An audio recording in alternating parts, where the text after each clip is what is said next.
right, here we go again. That was longer than I wanted, but I'm really, really excited to have Jenna, Gabe, and Paulina on. Jenna, can you hear me, girl? Yep, I'm here. All right, guys, I would be getting out your notepads because Jenna is a powerhouse for like times 10 million. So, Jenna, I want to go over your numbers really quick. So we went off the date that you first wrote your policy. And I was like, it seems like Jenna's been here a while, but you wrote your first policy in December of last year. So it has not even been a full year yet since you actually started.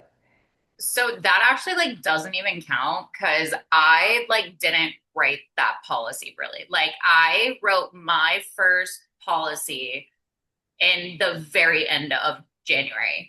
So like Okay, so we're talking like 10 and a half months here. yes, like don't even credit me for that. Like I literally wrote my first policy that I will never forget. It was January 22nd.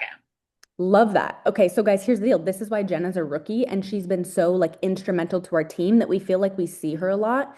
But you have to bring perspective that Jenna has done about $250,000 issue paid I in will do her. that by the end of November. Like Yeah, those it's numbers. already Yeah. there. It just hasn't reported yet, but we're at 250 in basically 10 months, you guys. So she's a rookie. She's the top rookie on our team right now with no sales experience before. So as you guys are getting started, I want you guys to understand if you attack this opportunity the way Jenna attacked it, like anyone can do what she's doing. So Jenna, I know you've told your story a lot, but I know we have a lot of new people on here. So can you just tell kind of like your background? Yeah. Okay. So I was bartender my entire life. Like my entire life, I was always in the service industry. I had zero experience in sales. Bartending definitely taught me how to be able to talk to people in a certain way. But I used to honestly hate talking on the phone. I wouldn't even want to like call the doctor if I had to make I would like avoid talking on the phone at all costs. And and I'm gonna be like so transparent with you guys because I think the most motivational people for me were the ones who were like the underdogs and had a really like hard time when they got into this. So 2024 was probably like the worst year I've ever had in my life. I just like got hit and just like for a full year too. I was just hit with so many different things. Like in the span of a month, I like got fired from my job. I got like went through a detrimental like life-changing breakup. I had like 2 weeks to figure out where I was going to live, so I basically was like jobless, about to be homeless, heartbroken, like it straight up not having a good time. And I was really down bad. I took a loan out from a bank. I changed cities. I had to figure out what I was doing. I was trying to find a bartending job. My best friend Elise, who is the reason why I'm here, she presented me with an opportunity and she was just like, "Hey, I don't know anything about this, but I'm getting into this and I think you might be good at it. Like I think it might be good for you." And she showed me the numbers. I didn't know anything about this, guys. I did not. I could be like, so honestly, I could not have cared about life insurance at all. I was really down bad, and she just showed me numbers, and I looked at her and I was like, okay, people are making this. Like, people are actually making this. And she was like, yeah. And I was like, all right, sign me up. Like, okay, cool. Let's do it. And it took me a second because I was not in a good spot. I had to get a job bartending. I had to because I understood the assignment. I knew I was going to have to buy leads. I knew I was going to have to invest in my business. So I had to get myself on my feet. Once I did that, passed the course, got licensed. And I did not come in swinging at all whatsoever. So some people do come in here, they pick it up and they take off running. I did not. And I'll tell you like three reasons why. One, I did not apply myself correctly in the beginning. That is first and foremost. But no one like told me like, hey, like it honestly wasn't until the first week I like started was October Ignite, and it happened to be where in like the general area that I lived in. So I probably didn't even want to go, and Elise was just like, hey, you have to go to this. So I was like, all right, fine, like I'll go to this. And that like when they talk about in-person events, that changed everything because I saw like people to me who I was there's a 22-year-old kid on stage doing $1 million a month. Like, what? Like, that's crazy. So it put everything into perspective for me that I was like, wow, people are actually doing this. This is real. And I learned how to apply myself eventually. And it took me a little bit. And guys, I want you to understand that even once I applied myself and I was working 8 to 8 and I was calling people and I was spending money that I did not have, I still wasn't producing. It took me a second to start producing. And it was not pretty. It was hard. Like, anyone who said this is going to be easy and a side hustle and you'll do it, they lied. They absolutely lied, because this is something you definitely have to dedicate your time and effort to. You have to master it. If you aren't familiar with sales or anything like that, you're you have to like you have to get your teeth kicked in. I was prepared for that. I knew I was gonna get told to, like, F off. I knew people were gonna hang up on me. And I walked into it built ready for that. Like, that doesn't affect me. I'm very much like, okay, like, on to the next. That's not gonna ruin my day. So I'm good there. But it was a lot of learning. It was a lot of trial and error. It was a lot of recording myself religiously and listening to my tonality. It was a lot of listening to other people who were doing way better than me and trying to like, honestly, that's the best thing you guys can do. And if you're not practicing your script 24/7, I would practice my script 100 times a day while I'm walking my dog, while I'm brushing my teeth, while I am doing right before I go to bed. When I'm doing anything, because I had to master tonality. If your confidence will sell. So that was huge to me. Once I really dedicated myself to that, I was like, okay, you have to get confident. Like, my biggest thing that I tell all of my agents, or just anybody, like a general piece of advice: record every single call you do.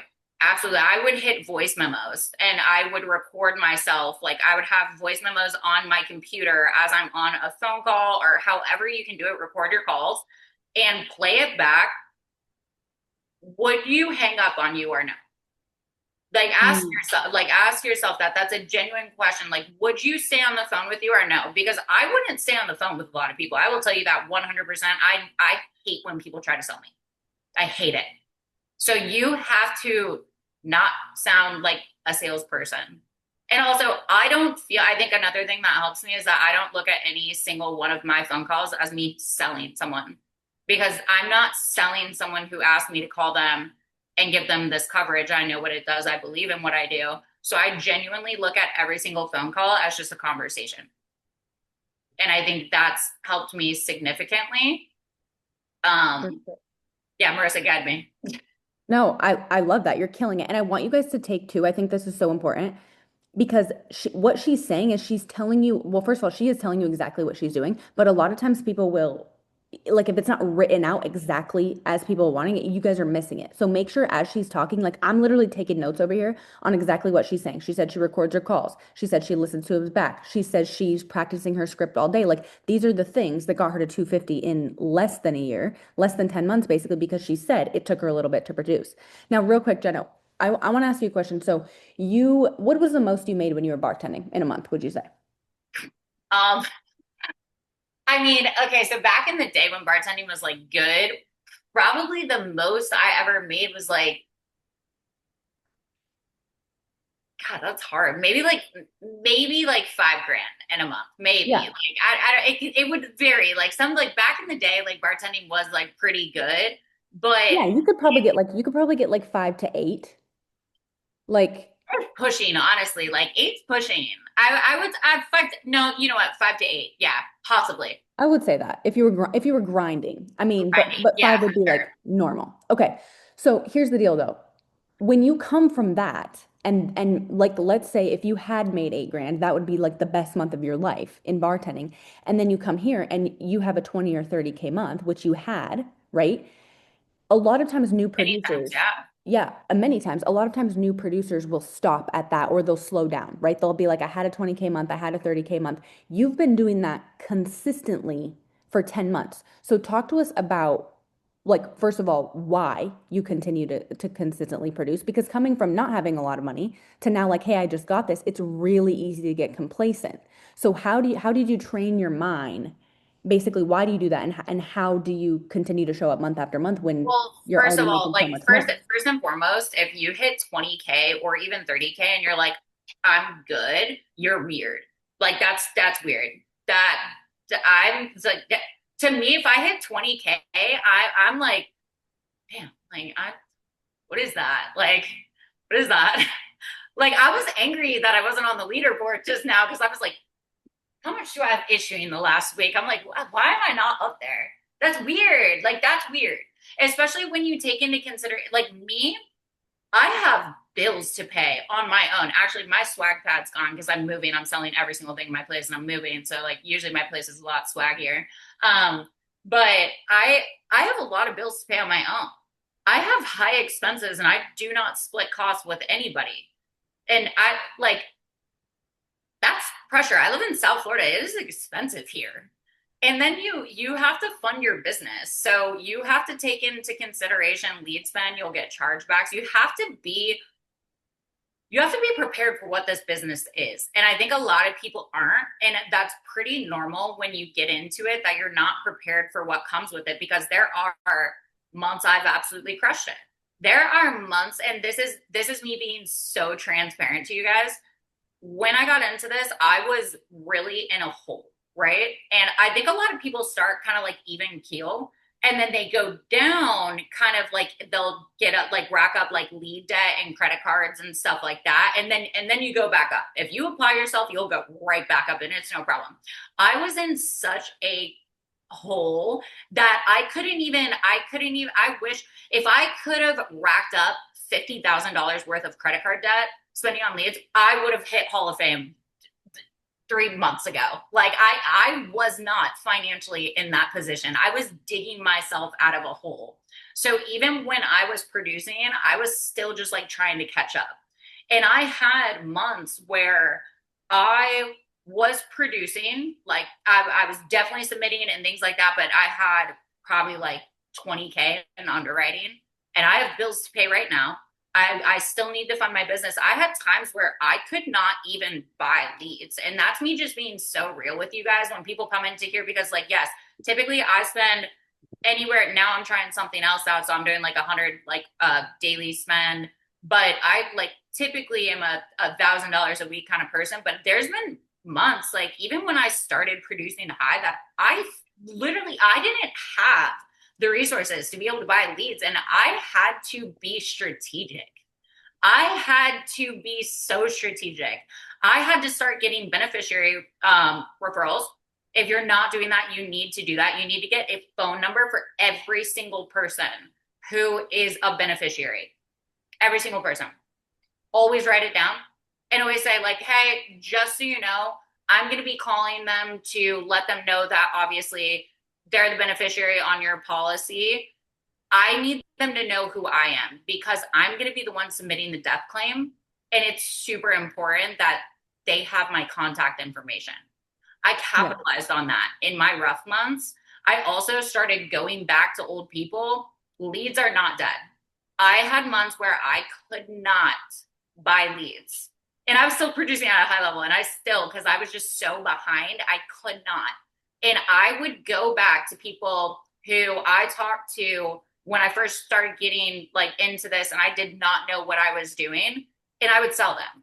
Your leads are not dead at all. And they won't even remember you. And also I started getting even more strategic. And like when I first started selling, I only started selling because I got really confident in what I was saying.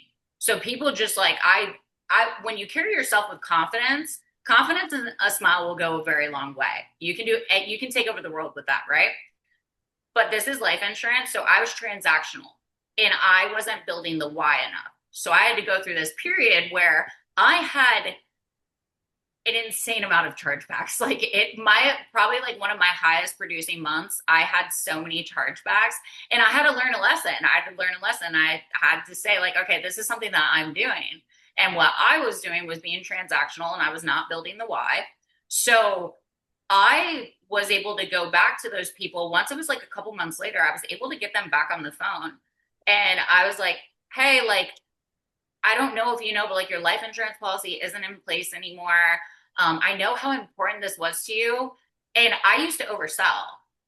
I undersell absolutely everybody now. I undersell everybody now because I am traumatized by the amount of chargebacks that I had in the month of like May. Like it was like April or May, I think. So I went back and I was able to be like, you know that like you don't have to pay this much. Like I know how important it was to your kids, your family to have some kind of coverage. You were paying a lot for this. Like, do you understand we can like get you something in place for $50 a month? And they're like, what? Like I can. I probably in one of my bad months, like financially, what I had actually coming into my bank account, I was probably able to sell about 20 policies that way just by calling old people and underselling them like no other. So that I think that's like such a good piece of advice I can give to people because that saved me like a lot. No, I love that, Jenna. And I love that like you're just laying down so much. Guys, everything she's saying, she's being super transparent. And that's the reason we have these calls too, because a lot of times, Jenna, we come in and we think like, oh, I should have all this success off the bat. And like you're going to have some success off the bat, but there's also going to be a ton of learning curves and ton of things that you have to go through.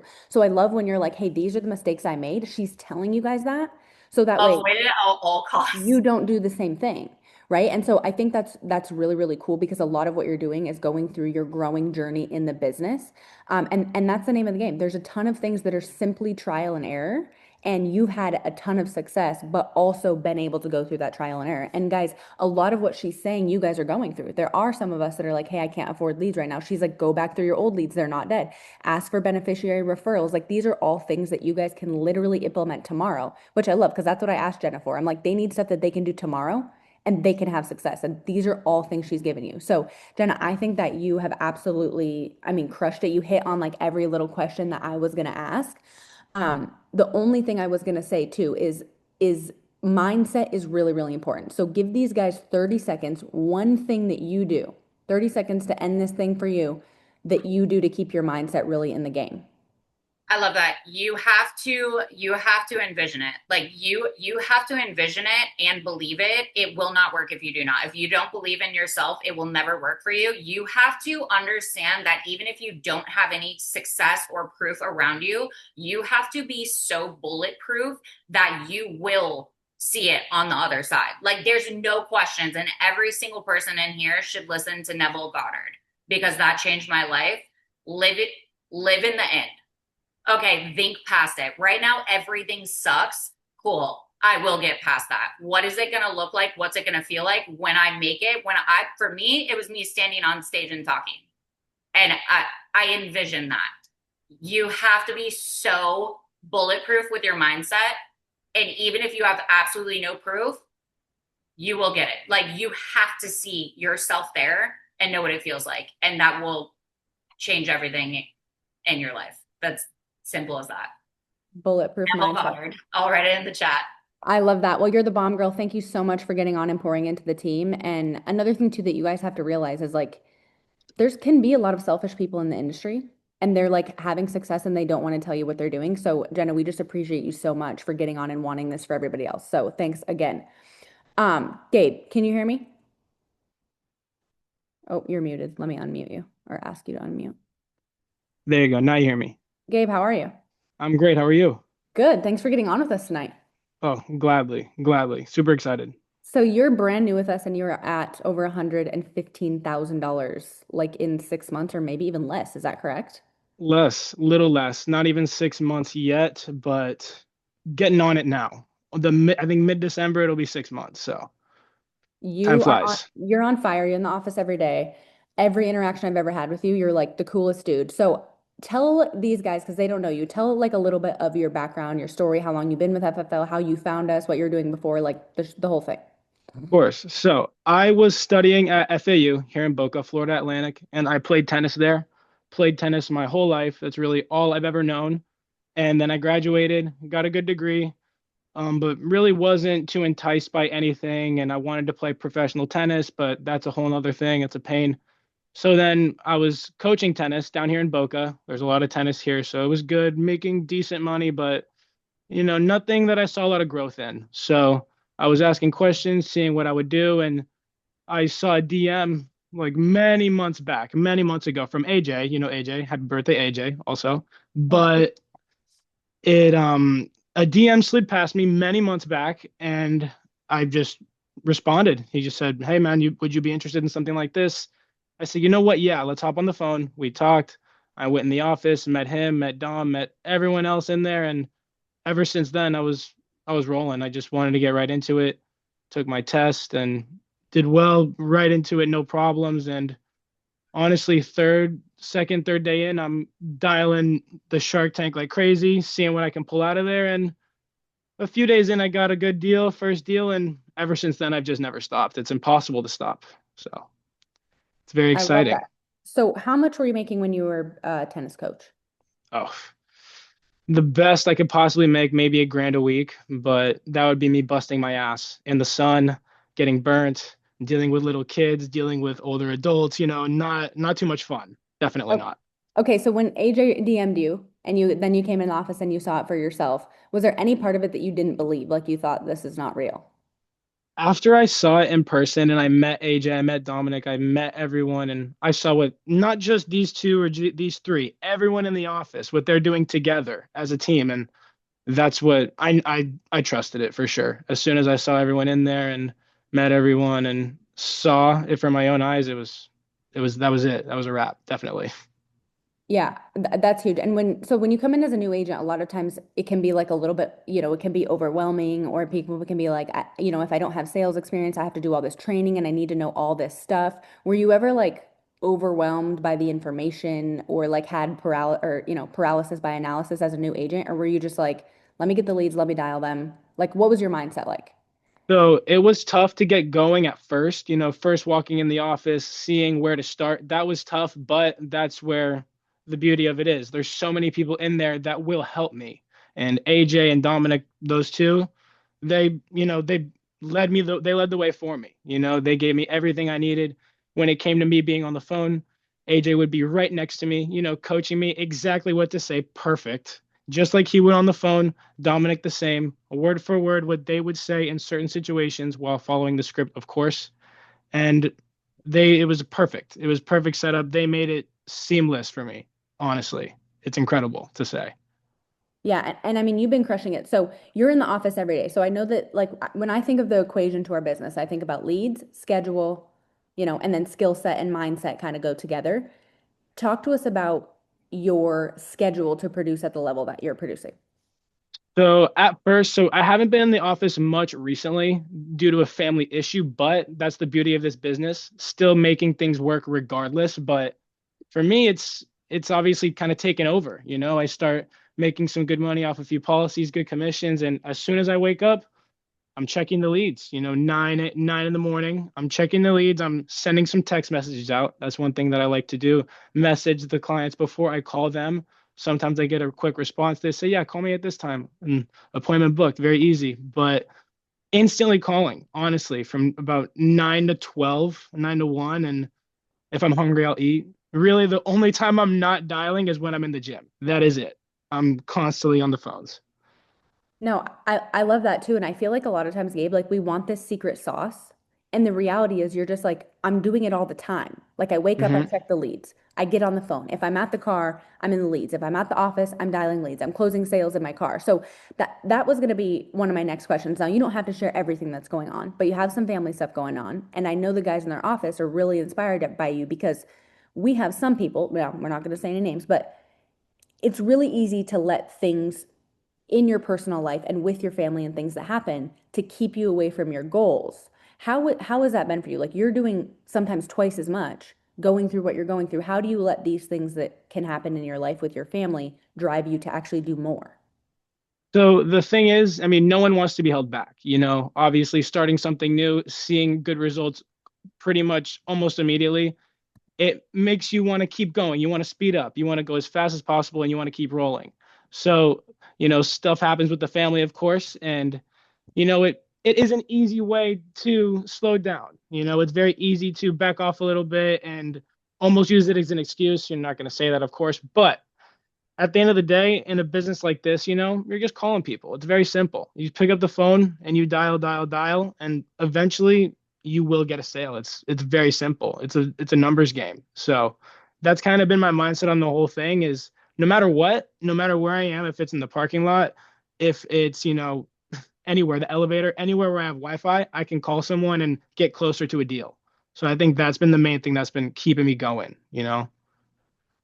Yeah, I mean, you are too. And I mean, I've seen you do it. So I'm just super proud of you because a lot of times too, and especially like kind of the same question we talked about, with Jenna, you're consistently, doing 20K a month and you came from doing maybe four. It can be easy to be like, hey, I'm going to take a break. Of course. Yeah, of And the course. people in the business that do really well, they do what you're doing where it's like, hey, I'm self-employed, which really means I work all the time.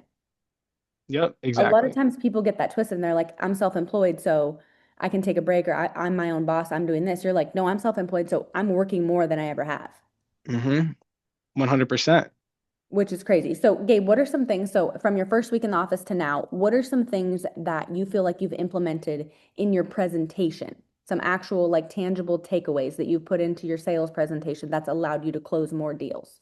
So I would say, I mean, at first, just like Jenna said earlier, is it's very easy to think of it as such a transactional process. You know what I mean? And then after I heard Dom on the phone a lot, I heard AJ a lot on the phone, a lot of these people that have been doing very well in this business, it made me realize that it truly is a conversation. You're guiding them through the process and they have to feel comfortable with you. You have to be on the same page as them.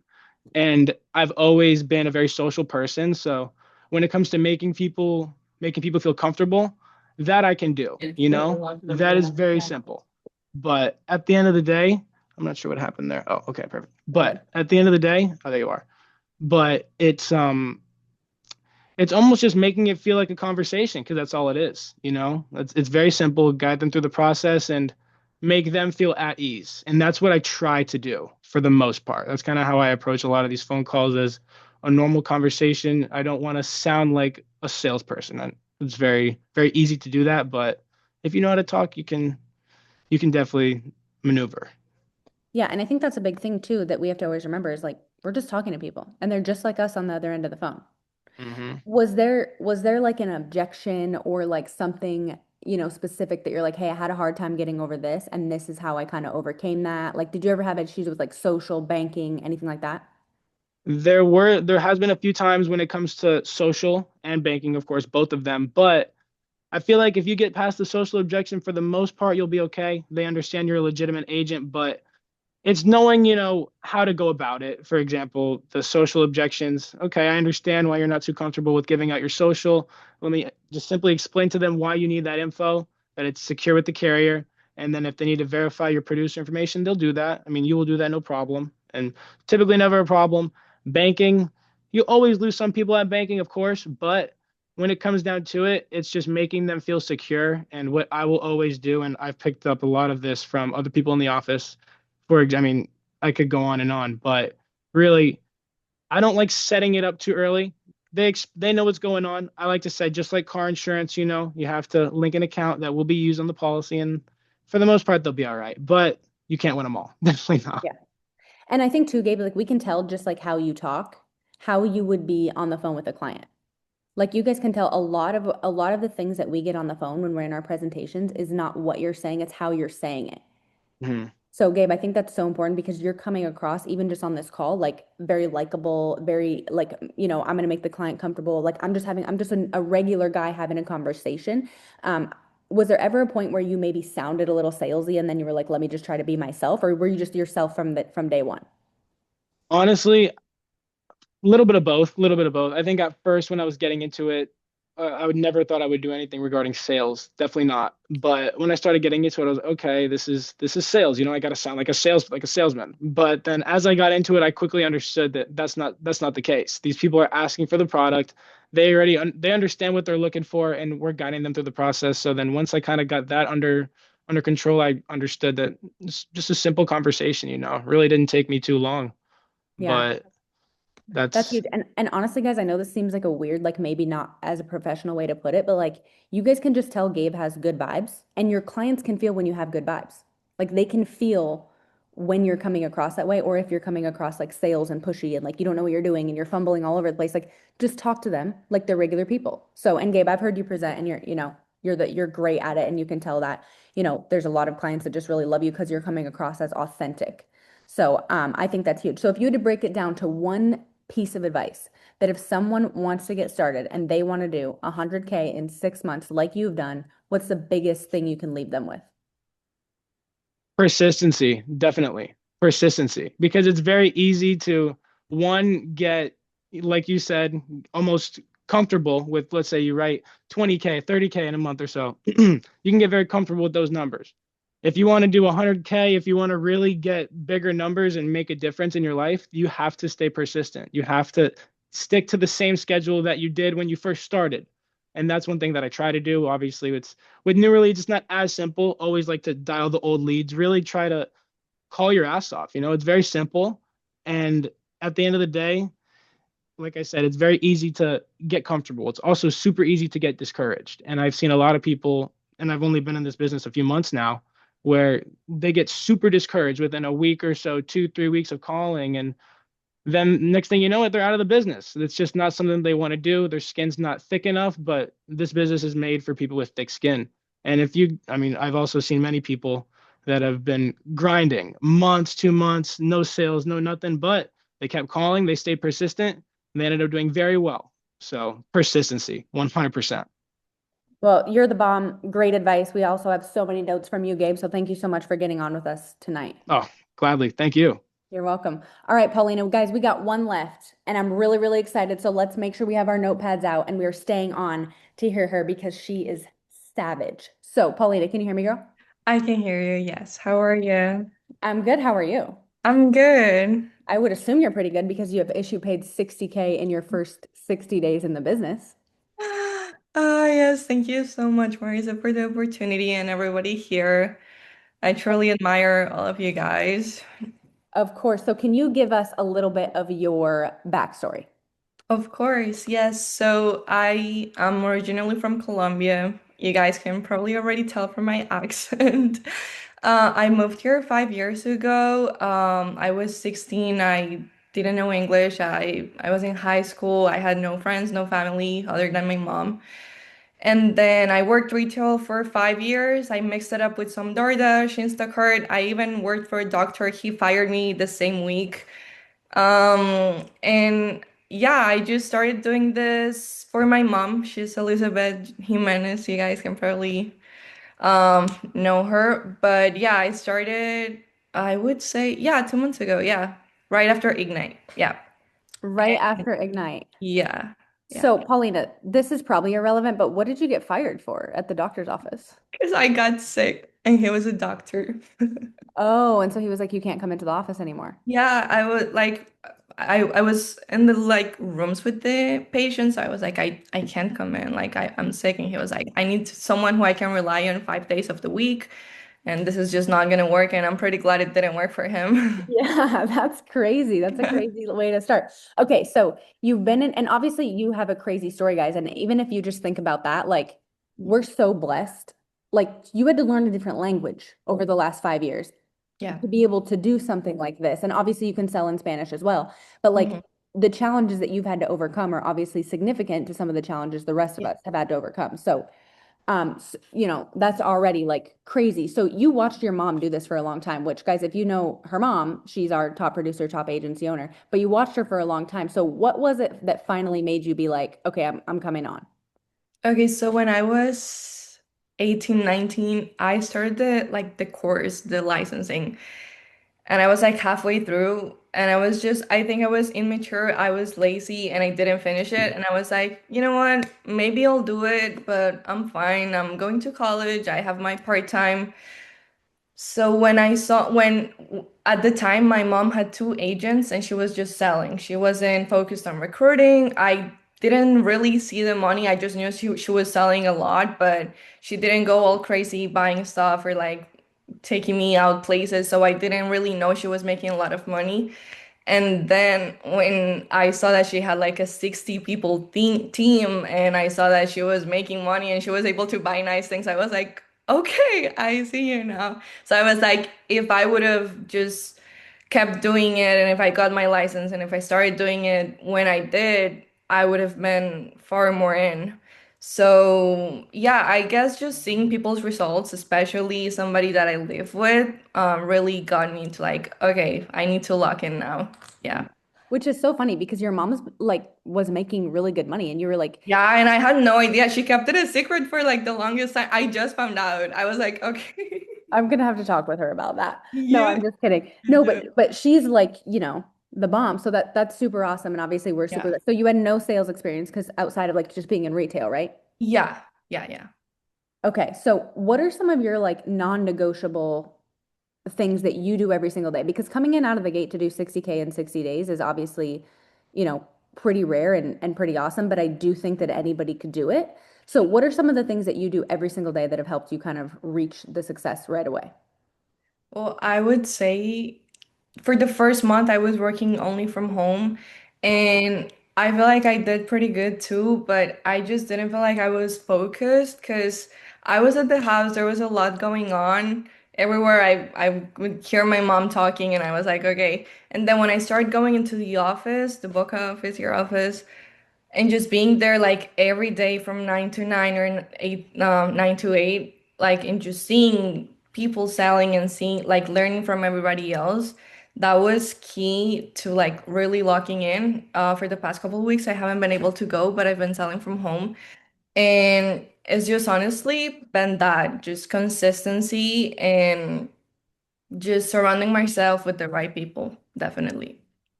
Yeah, I love that. And so you do IULs, right? I do. I've only sold like one final expense because the client didn't qualify for an IUL and it got charged back. So, yeah. Okay, Okay. so talk to us about because I think a lot of people want to sell IULs, but they think that they're complicated. So can you, and obviously you came from, guys, now remember, she came from not doing anything to now writing 60K in IULs. So you didn't know anything more than any of these new agents on this call know. So what are some things, what's a way that you explain IULs and some things that you think agents need to know about IULs to help them be able to sell them? Yeah, definitely. So IULs, they're really not that hard to sell or to understand. The way that I try to explain it to a client is the way that I would like somebody else to explain it to me. So for the insurance part, it's the same, but better. It not only covers if they're dying, but it covers if they have any critical, um, like disease, any critical even injury, Alzheimer's, some companies. So anything that would not allow them to work and they cannot walk by themselves, eat by themselves, shower. So when you mention those things, that really like helps a lot because if you can shower by yourself, if you can eat by yourself, none of that, you obviously cannot work. So the way that I put it is I split it, the death benefit and then the savings part. And a lot of my clients, they're like, no, but I want most of my money to go on my savings. And I'm like, okay, so what would happen if you had any critical injury, any critical sickness or disease?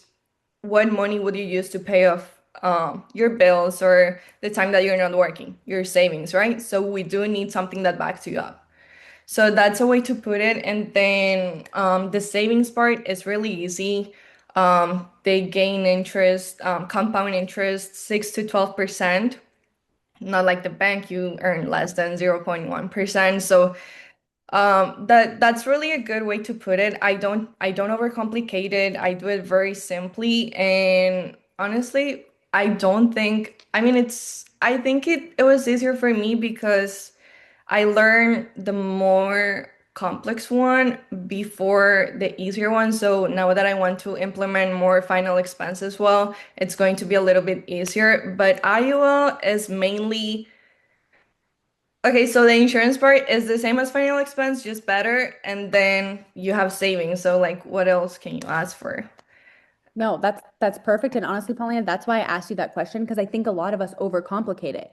But if you Yeah, it's call a really client on the phone and you say exactly that, which by the way took you like 2 minutes and 30 seconds or less, there's nothing else that needs to be explained. You have not. life insurance, but it's better because you have all these extra living benefits. So it pays if you die, it pays if you live and you get sick. And also it has a savings portion that can compound your interest better than a bank. Like what else is there? Right? Exactly. So I think that's huge. So I think one of the things, and obviously you've had a ton of success right off the bat, but the things that I always kind of talk about in the equation are obviously the leads, your schedule. You talk to us about your schedule. You're doing this all day, right? So you're Yeah. 5 days a week. How many hours a day are you putting into dialing?